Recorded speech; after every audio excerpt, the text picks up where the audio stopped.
Hello, everyone. So, into this lecture, we're going to be looking at what the world looked like in 300 CE.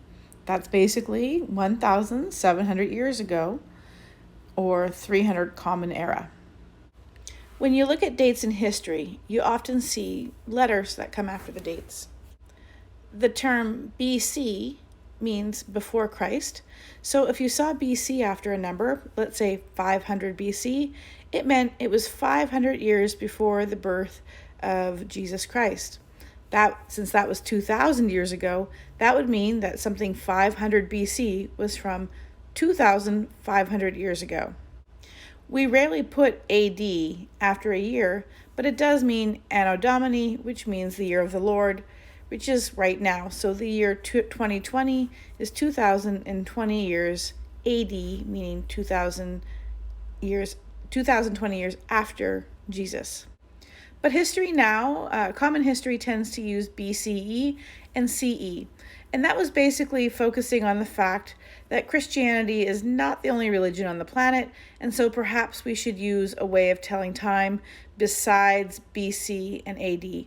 So BCE means before Common Era, which still is actually the same as BC, and CE means Common Era, and that's the year that we're living in now, the era that we're living in now. And here we are looking at a flat map of the world. And here we are, if we're looking at where we are, we're right over here in the United States in the very bottom left corner.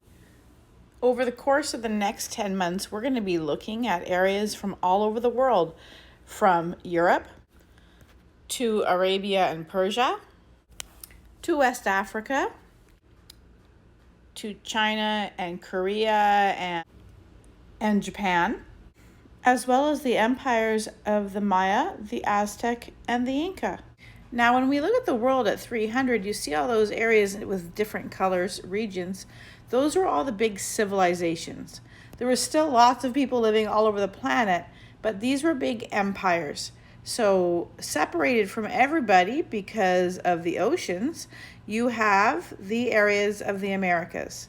Now, on the other side, you see that a lot of the colors are connecting, and that is because of trade routes. In fact, in elementary school, you probably learned about one set of the famous trade routes called the Silk Road.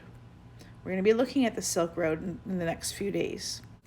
As you watch various empires growing and shrinking, just know that's usually a sign of growth, is usually war and military actions taking over their neighbors.